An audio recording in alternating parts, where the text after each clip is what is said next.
Kodaikanal Resort Plots for sale. For more information, contact 7667008999. அவர் அவரோட குடும்பத்தை கரெக்டா கட்டுக்குள்ள வச்சிருந்தப்ப இவரால ஏன் அதை பண்ண முடியல? ராமதாஸால ஏன் பண்ண முடியல? கலைஞர் செஞ்சதை ராமதாஸால ஏன் செய்ய முடியல? ஒண்ணுமில்லை, கலைஞருக்கு ஆண் பிள்ளைகளா இருந்தாங்க, அது ஒரு காரணம்.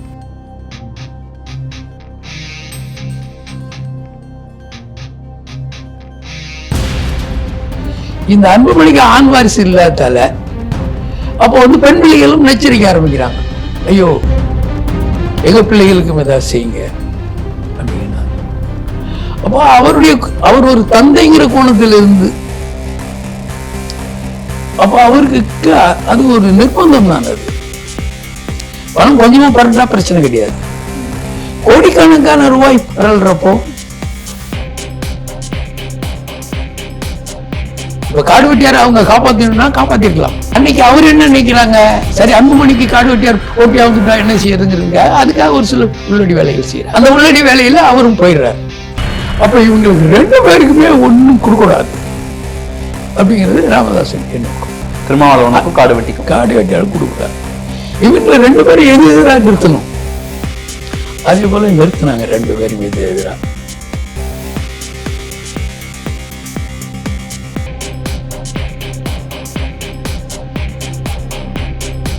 கலைஞர் அவர் வயது மூப்பா இருந்தாலும் இதெல்லாம் குடும்பத்தை பயங்கரமா கட்டுப்படுத்தினாரு. அவரு இறந்த பிற்பாடும் அது அப்படியே தான் நிலைத்து நிற்குது.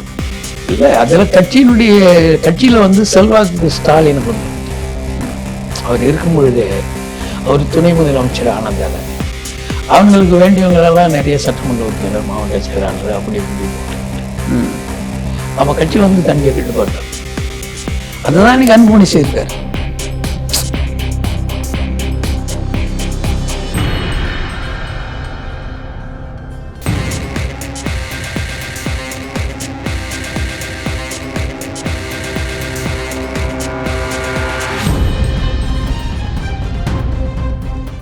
நாடு கடந்த தமிழக அரசாங்கம் நடத்தும் மக்கள் வாக்கெடுப்பு இயக்கத்தின் லோகோ காம்படிஷன் சுதந்திரம், சுயநிர்ணய உரிமை, ஜனநாயகம், இலங்கை தீவின் வடகிழக்கு பிராந்தியத்தின் புவியியல் இருப்பிடம், இதோட சேர்த்து பின்வரும் வசனங்கள் ஆங்கிலம் மற்றும் தமிழ் மொழிகளில் சேர்க்கப்பட வேண்டும். தமிழர்களின் முடிவெடுக்கும் உரிமை, தமிழ் ரைட்ஸ் டு டிசைட். சின்னம் சிறியது முதல் பெரியது வரை பல்வேறு அளவுகளில் உரை உட்பட தெளிவாக படிக்கக்கூடியதாக இருக்க வேண்டும். பல வண்ணங்களில் இருக்க வேண்டும். குறிப்பாக மஞ்சள் மற்றும் சிவப்பு நிறங்களுக்கு முக்கியத்துவம் கொடுக்கப்பட வேண்டும். ஸ்கொயர் அல்லது வட்ட வடிவத்தில் இருக்கலாம். சொந்த படைப்பாக இருக்க வேண்டும். ஜேபெக், PNG, வெக்டர் ஃபார்மட்ஸ்ல இருக்கலாம். முதல் பரிசு $1000 விரும்பினால் ஊடகத்தலங்களில் அங்கீகாரம் செய்யப்படும். இரண்டாம் இடத்துக்கான பரிசுகள் $100. காத்திருக்காமல் நீங்க பண்ற டிசைனை pmo@tgte.org என்கிற மின்னஞ்சலுக்கு அனுப்பி வைங்க. சமர்ப்பிக்க வேண்டிய இறுதி தேதி ஜூன் 15, 2025.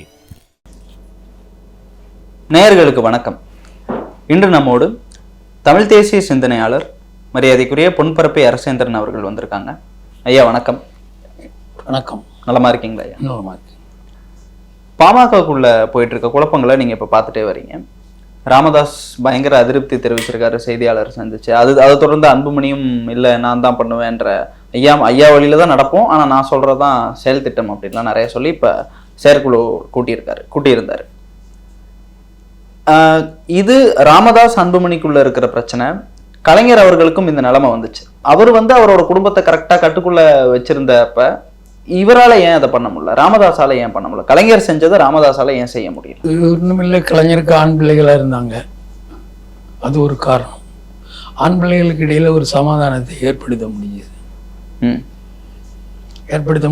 அவர் ஒரு மகனை திட்டமிட்டே மதுரைக்கு அனுப்பி அந்த தென் மாவட்டத்தை நீ பார்த்துக்க, வட மாவட்டத்தில் இங்கே இருக்கட்டும் அப்படிங்கிற மாதிரி அவர் எப்பயுமே அப்படிதான்.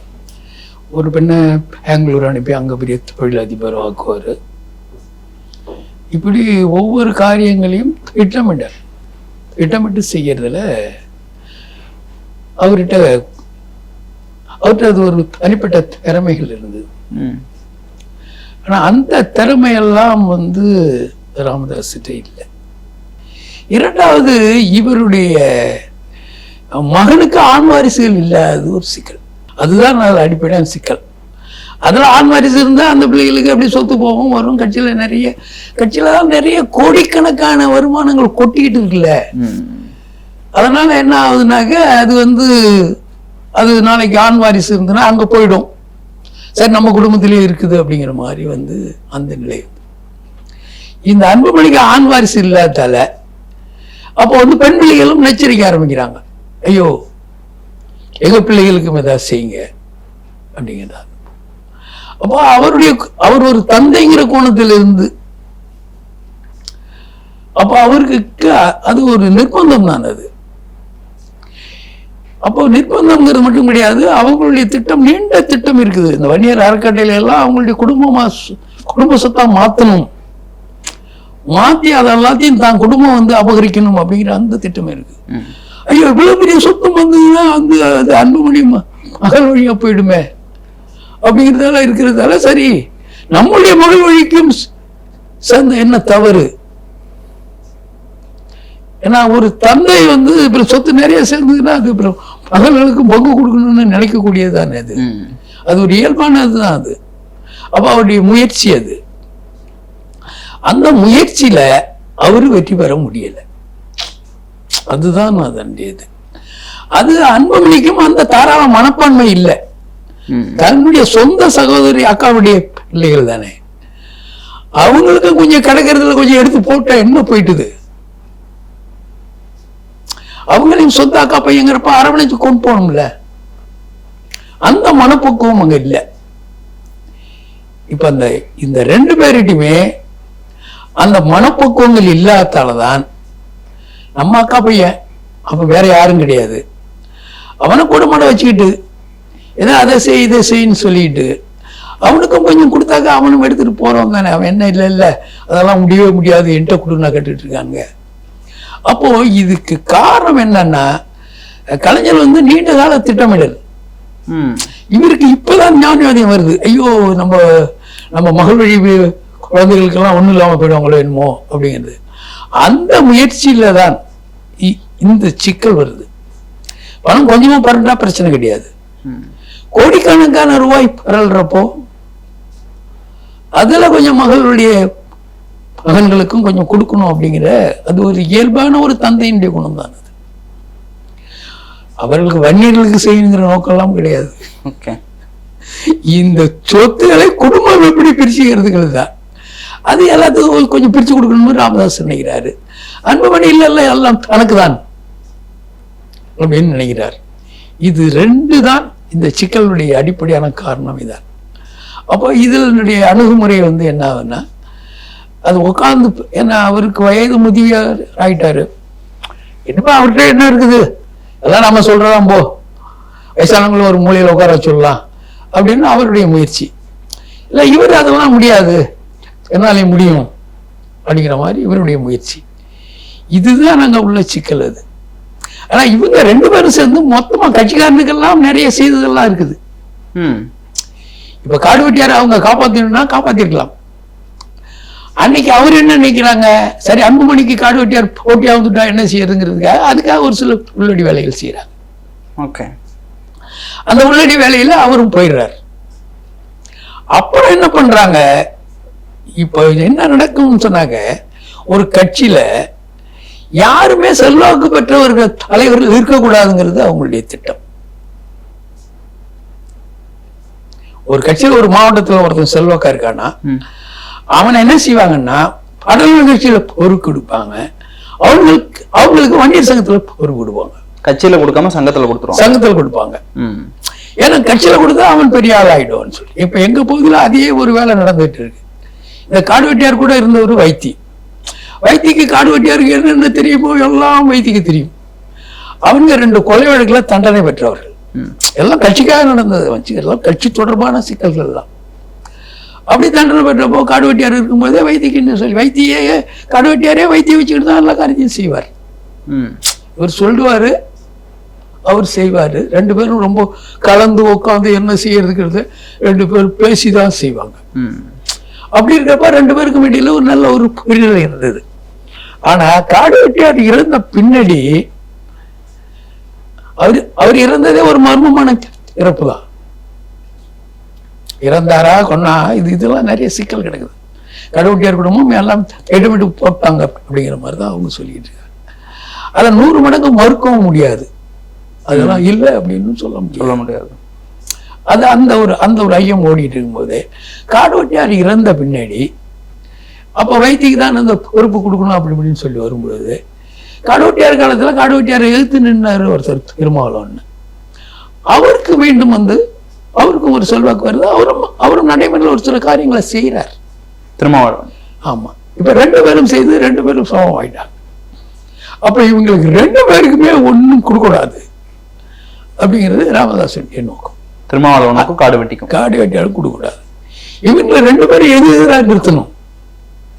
அதே போல நிறுத்தினாங்க 2 பேரும் எதிராக நிறுத்தி 3வது ஒரு ஆளு சும்மா அவரு வந்து இந்த காடுவெட்டியில ஒத்த விட்டு ரவின்னே அவருக்கு பேரு. ஒத்த விட்டு ரவி. ஆமா, ஒத்த விட்டு ரவி. அவருக்கு மாவட்ட செயலாளர் பொறுப்பு கொடுக்குறாங்க. அப்ப அவருக்கு மக்கள் மத்தியில் செல்வாக்கு இருக்கா அப்படின்னா செல்வாக்கு இல்லை. சரி, அப்ப சட்டமன்ற தேர்தல் வருது. இந்த 2 பேரையும் கூப்பிட்டு வைத்தியமும் அந்த திருமாவளவனும் 2 பேருமே கூப்பிட்டு ஒருத்தவங்க மாவட்ட செயலாளராக இருந்துங்க, ஒருத்தங்க சட்டமன்ற உறுப்பினர் நான் கொடுக்குறேன், அப்புறம் நீங்க மாறி மாறி இருந்துங்க அப்படின்னு சொல்லி அவங்க 2 பேரையும் சமாதானப்படுத்தி விட்டுக்கலாம். அதை விட்டுட்டு இவர் என்ன செய்யறாரு, இங்க இருந்து வழக்கறிஞர் பாலு கொண்டு வந்து என்கிட்ட வந்து வெளியே நிறுத்துறாரு. இவருக்கு இந்த ஆலோசனை தெரிஞ்சதுன்னா அந்த பகுதியில மக்களோட நிக்கிறவங்களுக்கு ஒண்ணுமே தெரியாம இருக்குமா? அவங்க 2 பேரும் பார்த்தாங்க, இந்த சட்டமன்ற உறுப்பினர் ஆகிட்டாங்கன்னா நம்மளுடைய அரசியல் வாழ்க்கையை 2 பேருக்கு முடிஞ்சு போகும். அதனால இந்த ஆளை தோக்கடிக்கிறது எப்படிங்கிறது அவங்களுக்கு 2 பேருக்கும் பகையா இருந்தா கூட இந்த ஆளை தோக்கடிக்கிறது எப்படிங்கிறதுல 2 பேருக்கும் கருத்து ஒற்றுமை. அது அப்புறம் காடுவெட்டியார் அணை வேற நின்னாங்க. அவங்க ஒரு 10,000 வாக்குகளை பிரிச்சாங்க. அப்ப கடைசியில என்ன ஆயிடுச்சுன்னா பாலு வர வெளியே வர முடியல. அப்போ இதெல்லாம் அந்த பகுதியில செல்வாக்கு உள்ளவங்க அந்த பகுதியில மக்கள் மத்தியில நின்றுடக்கூடாது அப்படிங்கிறது தான் அவங்களுடைய திட்டம் அது. அதே போல இந்த ம.க. ஸ்டாலினும் அப்படிதான். அவருக்கும் மக்கள் மத்தியில் நல்ல செல்வாக்குள்ளவர். அவரை நைஸா அப்படியே எடுத்து பன்னீர் சிங்கத்துல போட்டுட்டு அதுல ஒருத்தர் வேற ஒருத்தர் மாவட்ட செயலாளர் போட்டு. யார் அவரு?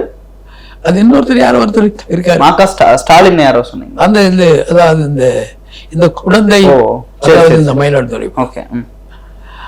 அவரு கொஞ்சம் ம.க. ஸ்டாலின் அவரு கொஞ்சம் திறமையானாரு, அறிவாளி. இவங்க போட்ட மாவட்ட செயலாளரையே அவர் தூக்கி பக்கத்துல வச்சுட்டார்.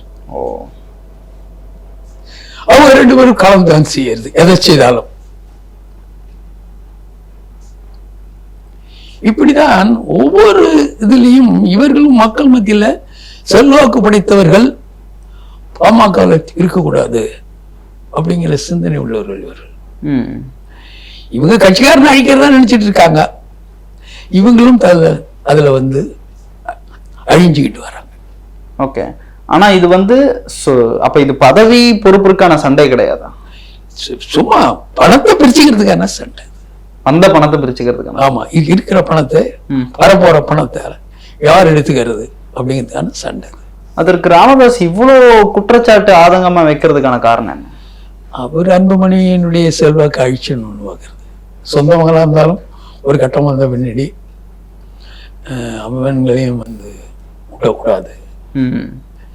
இன்னைக்கு சொல்றவரு அன்னைக்கு சொல்லிக்கலாம்ன்றத இப்ப சொல்றாரு, நான் அப்ப தப்பு பண்ணிட்டேன் 35 வருஷத்துக்கு முன்னாடி அப்படின்னு சொன்னாக்க இல்ல. அவருக்கான முயற்சியும் ராமதாசனுடைய வாழ்க்கையில நிறைய கசப்புகள் தான். தலித் எழுமலையை இதாக்குனாரு, அமைச்சராக்குனாரு. அவங்களும் இவருக்கு ஒன்றும் பெருசா விசுவாசமா இல்லை. அடுத்தது பொன்னுசாமி ஆகிறாரு, அதுலயும் அவருக்கு ஒன்றும் ஒரு இதா இல்லை. அப்புறம் தான் அவங்களையும் ஆக்குறத தான் மகனையும் ஆக்குங்கிற மாதிரி அந்த கருத்து. இந்த முயற்சிக்கு அப்புறம் தான் மகனை ஆக்குறாரு. ஆமா, இந்த 2 பேரையும் ஆக்குனதுக்கு பின்னாடி தானே மகன் ஆக்கினார். அவரு கட்சிக்காரன் ஆக்கக்கூடாதுங்கிறதுல அதுல அவரு உறுதியானார். இந்த மாவட்ட ஆட்சியர் இந்த வேலுக்கெல்லாம் அமைச்சர் பதவி கொடுத்துக்க வேண்டியதே இல்லை. வேலுக்கெல்லாம் ஆற தெரியும் கட்சியில, எந்த கட்சிக்காரனுடையும் தொடர்பு இல்லாதவர். அப்ப அவருக்கு அமைச்சர் பதவி கொடுத்தா அவர் வாங்கிட்டு வந்து அவர் வீட்டுல ராமதாஸ் கிட்டே கொடுத்துட்டு போயிடுவார். கட்சிக்காரன் எதுவும் போய் தனக்கு செய்யணும் கேட்கவும் முடியாது. அதனால தொடர்பு இருந்தாங்க செய்வா. அதே போல ஏகே மூர்த்தி கொஞ்சம் நல்லா வளர்ந்து வந்தாரு. அவர் இப்படியே வளர விட்டு அவன் பெரிய ஆளா ஆகிடுவார் அவரு அப்படின்னு அவருக்காக அப்புறம் அதாவது அப்புறம் அந்த அமைச்சர் பதவி அவருக்கு கொடுக்கறதில்ல. இப்படி இவர்கள் தங்களை சுத்தியில் இருக்கவங்க எல்லாம் மட்டம் தட்டிட்டு வந்தாங்க. அவ பெரிய ஆள் ஆயிடக்கூடாது, இவ பெரிய ஆள் ஆயிடக்கூடாது அப்படின்னு. அப்புறம் இவங்களுக்குள்ளேயே அந்த இது வந்து என்ன இன்றைக்கு அவங்களுக்குள்ளேயே அந்த சிக்கல் வந்துடுது. அந்த சிக்கலை வந்து உட்கார்ந்து பேசியே தீர்த்திருக்கலாமே. 2 பேரும் பேசிட்டே அது யாரா உன் அக்கா பையன்டா, அவனுக்கு என்ன கொடுக்கலண்டா பிரச்சனை அப்படின்னு சொல்லி, சரி நம்ம அக்கா பையன் தானே ஏதாவது போட்டும் அப்படிங்கிறதெல்லாம் அவங்களுக்குள்ள ஒரு நல்ல மனநிலை இருந்திருந்ததுன்னா, அவர்கள் நல்லவர்களாக இருந்திருந்தால், நல்ல மனநிலை மட்டும் இல்லை நல்லவர்களாகவும் இல்லை இருக்குன்னா அது ஒரு குடும்ப சிக்கல் தானே. குடும்ப உறுப்பினர்களே பேசி அது தீர்க்க வேண்டிய சிக்கல் தானே. அதப்போ அவங்களால தீர்க்க முடியலங்கிறப்போ இந்த மன காழ்ப்புணர்ச்சி 2 பேரும் பகையை பார்க்கக்கூடிய நிலை வந்துருச்சு. ஓகே, இதுல இருந்துதான் யார் ஆதரிக்கிறது, யாரை எதிர்க்கிறது இப்படிங்கிற இந்த சிக்கல்கள் எல்லாம் வருது. இப்ப இந்த கூட்டம்லாம் அன்புமணி பக்கம் அதிகமா இருக்கா இல்ல ராமதாஸ் ஐயா பக்கம் அதிகமா இருக்கா? அன்புமணி தானே இளைஞர், அவர் பக்கம் தானே கூட்டம் அதிகமா இருக்கும். ஜி.கே. மணி யார் பக்கம் இருக்காரு? ஜி.கே. மணி யார் பக்கம் இருந்தாலும் அதெல்லாம் செல்ல காசு. அது ஜி.கே. மணியா? ஆமா. ஏன் அப்படி? அவருக்குன்னு என்ன சொல்றாங்க இருக்கு, யாரையா சார்ந்து நிக்கிறதும். அவரை பொறுத்தவரை யாரையா ஒருத்தவங்களை சார்ந்துதான் நிக்க முடியும். அவருக்குன்னு தனி செல்வாக்கெல்லாம் ஒண்ணும் கிடையாது. அவரு நின்னா ராமதாஸ் பக்கம் நிக்கணும், இல்லைன்னா அன்புமணி பக்கம் நிக்கணும். அவருக்குன்னு தனி செல்வாக்கு என்ன இருக்கு? அவரு யாருக்கு என்ன செய்தார்? அவரு வந்து சும்மா ஒரு எடுபடி மாதிரி வச்சுக்கிட்டாங்க. ஆமா, அவருடைய நிலை எடுபடி நிலைதான். ஓகே, ஆனா இவர்னாலதான் இந்த பிரச்சனை எல்லாம் வந்துச்சுன்னு ஒரு கருத்து. அப்படி இல்லை, அது அவர்கள்ட்ட இல்லைன்னாக்கா இவரால் என்ன செய்ய முடியும்? அதாவது புறத்தூண்டுதலுக்கு வந்து அகத்தூண்டுதல் காரணமா இருக்கணும்ல. வெளியில இருந்து நீங்க என்னதான் சொன்னாலும் அங்க உள்ளுக்குள்ள அதற்கான மனக்கசப்பு இல்லாம வெளியில இருக்கவங்களாலெல்லாம் எல்லா சிக்கலையும் தூண்டி விட்டுற முடியாது. அங்க கொஞ்சமாவது போச்சல் இருந்தாலும் இது வந்து எடுக்கணும் இது. ஓகே, அதனால இந்த போச்சலுக்கெல்லாம் காரணம் ராமதாஸ் அன்புமணிக்கு இடையில கூடிய மனக்கசப்பு தானே தவிர ஜி.கே. மணியே எல்லாத்தையும் தூண்டி விட்டாருனாக்க அவங்களுக்கு அப்ப 2 பேருக்குமே ஒண்ணுமே இல்லையா அப்படிங்கிற மாதிரி ஆயிடும். அந்த கேள்விக்குறி வந்துடும். ஓகே, அதெல்லாம் கிடையாது. அதுல உண்மை என்னன்னு சொன்னாக்க அது குடும்ப உறுப்பினர்களுக்கு இடையில பேசி தீர்க்க வேண்டிய ஒரு சிக்கல் இன்னைக்கு அம்பலத்துல வந்து நிக்குது. இந்த அம்மாவை பாட்டில் தூக்கி அடிக்க போனாரு, இந்த மாதிரி குடும்ப விஷயத்துல வெளியில பேசணும் அவசியம் இல்லை. பொய்யாவும் இருக்கலாம், உண்மையாவும் இருக்கலாம். அது என்ன அப்புறம் அது இது எல்லாம் இந்த சாதாரண சிக்கல் தான். இது அவருக்கு என்னன்னா அவரால் முடியல, அவருடைய இயலாமை தான் இந்த கருத்துக்கள்லாம் வெளிவரதுக்கு காரணம். ஓகே, அதை நாம ஒத்துக்கணும். ராமதாசனுடைய இயலாமை தான், முடியல, அவரால் முடியல, அவ்வளவுதான். அவருக்கு அவருடைய செல்வாக்குங்கிறது அவ்வளவுதான். இனிமே அவர் வந்து மகன் அனுசரிச்சு போனாதான் அவருக்கும் ஏதாவது இருக்கும். ஓகே, இல்லைன்னு சொன்னாக்க அவரை தானா ஓரங்கட்டு. இன்னைக்கு உங்களுக்கு எல்லாம் அந்த அன்புமணிங்கிற மாதிரி அந்த கருத்து மேலோக்கி வந்துடுச்சு. சும்மா ஐயா பொய்யான்னு சொல்லிட்டு இருக்காங்க. அவரை யார் மதிக்கிறா? அந்த மதிக்கக்கூடிய இடத்துல யாரும் இல்லை. கலைஞர் அவர் வயது மூப்பா இருந்தாலும் இதெல்லாம் வந்து குடும்பத்தை பயங்கரமா கட்டுப்படுத்தினாரு. அவரு இறந்த பிற்பாடும் அது அப்படியே தான் நிலைத்து நிக்குது. இல்ல, அதுல கட்சியில வந்து செல்வாக்கு ஸ்டாலின் கொண்டு வந்தார். அவர் இருக்கும் பொழுதே அவர் துணை முதலமைச்சர் ஆனதால அவங்களுக்கு வேண்டியவங்களெல்லாம் நிறைய சட்டமன்ற உறுப்பினர், மாவட்ட செயலாளர் அப்படி இப்படி போட்டுக்கிட்டு அப்ப கட்சி வந்து தண்டிய கட்டுப்பாட்டுல கொண்டு. அதுதான் இன்னைக்கு அன்புமணி செய்திருக்காரு. இது கொஞ்சம் சலசலப்புலாம் வரும். ஓகே, இது வந்து அன்புமணி பக்கம் நின்றோம். அதை யாராலையும் ஒன்றும் தடுக்க முடியாது. ஓகே, எலெக்ஷன் வேற கிட்ட வந்துட்டு இருக்கு, தேர்தல் கிட்ட வந்துடுச்சு. கிட்ட வந்ததால எல்லாருடைய நோக்கமும் ஏதாவது என்ன, இவங்களுடைய நோக்கம் வந்து வன்னியர்களுக்கு ஒன்றும் செய்யணுங்கிறது கிடையாதுல்ல.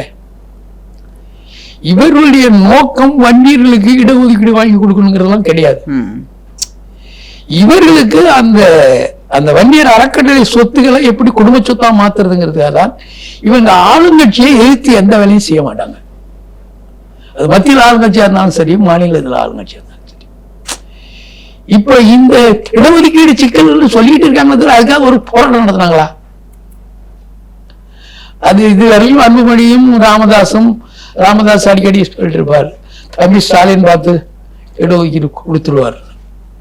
அன்புமணியும் சொல்லிட்டு இருப்பாரு, எல்லாம் முதலமைச்சர் ஸ்டாலின் பார்த்து கொடுத்துருவார்.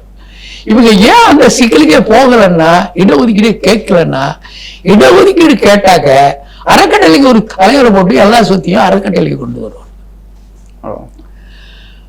அப்போ அறக்கட்டளைக்கு சிக்கல் வரக்கூடாது, சொத்து பாதுகாக்கிறதுக்காக தான் இன்னும் சிக்கல்கள் அங்க நடக்குது. சொத்துக்களை தங்களுடைய குடும்பம் எப்படி அபகரிக்கிறது அப்படிங்கிறதுக்காக தான் இந்த வன்னியருடைய இடஒதுக்கீடு பின்னுக்கு தள்ளி போட்டாங்க. இது இப்ப தேர்தல் சமயத்துல சும்மா கொஞ்சம் அப்படி பேசுவாங்க. அதுக்கு நான் போராட்டம் நடத்துறேங்கிறாரு, ஏன் அறிவிக்க வேண்டியதுதானே? யார் தடுக்கிறா?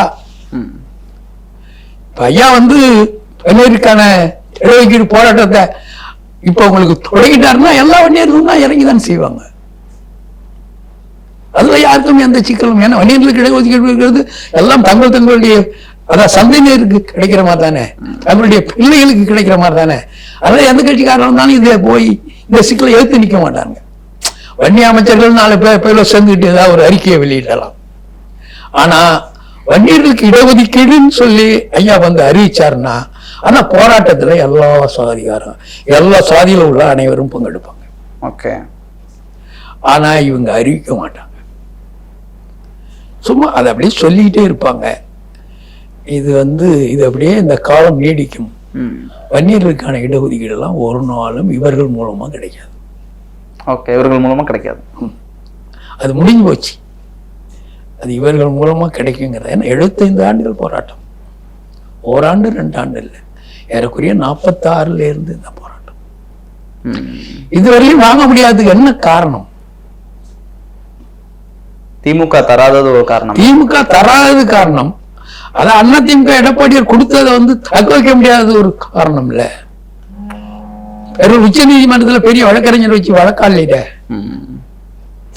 அந்த CR ராஜன் ஒருத்தர் இந்த வைத்தியநாதன் ஒரு பெரிய வழக்கறிஞர் வச்சு, வைத்தியநாதன் தான் அந்த வழக்கெடுத்து அவர் நடத்தி, அவர் தான் மாநில அரசுக்கு அந்த உரிமை கொடுக்க முடியுங்கிற அந்த கருத்துக்கு கொண்டு வந்து இவர்கள் வச்ச வழக்கறிஞர்கள் எல்லாம் ஒன்றும் சும்மா. இந்த விஷயத்துல தேமுதிக எப்படி விஜயகாந்த் எப்படி செயல்பட்டார்? விஜயகாந்த் பிரேமலதா போராடிட்டு இருக்காங்க ஒரு சீட்டு. அவங்களுடையது என்னன்னு சொன்னாக்க, அவங்க எப்படியாவது ஒரு ராஜ்யசபா சீட்டு கிடைச்சிடணும் போகணும்னு சொல்லி அவங்க நினைக்கிறாங்க. அவர்கள் நினைக்கிறாங்க, அது இவங்க அவங்களுக்கான செல்வாக்கு என்ன இருக்குன்னு பார்த்து தானே கொடுப்பாங்க. சும்மா கொடுத்துட மாட்டாங்க. கொடுக்கறதால தங்களுக்கு என்ன எதிர்காலம் அப்படின்னு சொல்லி பார்ப்பாங்க. ஏன்னா எடப்பாடி 24ல தரேன்னு சொன்னாரு, சொல்றது 26லயும் ஒரு ராஜ்யசபா தரேன்னு சொல்லியிருக்காரு. இல்ல சொல்லுவாங்க, இப்ப கொடுத்தா அதன் மூலமா எனக்கு என்ன பயன் கிடைக்குது அப்படின்னு. இப்ப குடும்பங்கள்னால கட்சி கட்டமைக்கப்படுறத பாக்குறோம். பாமகவா இருக்கட்டும், திமுகவா இருக்கட்டும். அதிமுக அப்படி கட்டமைக்காமலே இவ்வளவு பெருசா வளர்ந்துருக்கே, அது எப்படி? அது காரணம் என்னன்னு சொன்னாக்கா அவங்களுக்கு வாரிசுகள் இல்ல. அதுவும் ஒரு காரணமா? இல்ல, வாரிசுகள் இல்ல.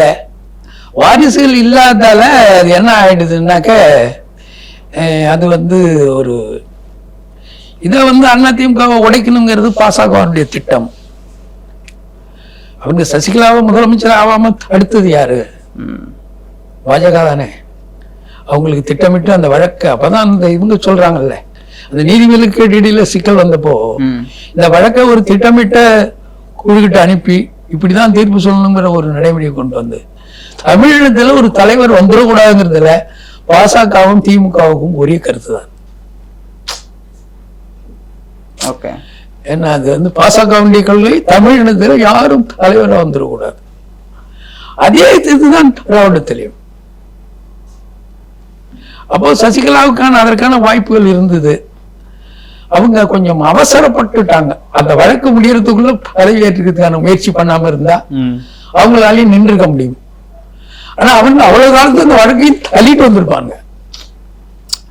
இப்ப 4 ஆண்டு இந்த வழக்கை தள்ள முடியாதா உச்ச நீதிமன்றத்துல? அப்ப அவங்க என்ன நினைச்சாங்கன்னா, இவர் பன்னீரை வச்சுக்கிட்டு தங்களுடைய காரியங்கள் எல்லாத்தையும் சாட்சியலான்னு பார்த்தாங்க. அது அவர் பன்னீர்செல்வம் விட்டு கொடுத்துடணுமா? அவங்களுக்கு விட்டு கொடுக்கணும்னா அந்த வழக்கு முடிகிற வரையுமாவது சசிகலா அவர்கள் பொறுமையா இருந்திருக்கணும். அது ஆகல. இப்ப அதுக்கு பின்னாடி அந்த இடத்துல எடப்பாடியார் வந்தாரு. அவரு தன்னை கொஞ்சம் தக்க வச்சுக்கிறதுக்கான முயற்சி பண்றாரு. எப்பவுமே முயற்சி பண்றாரு.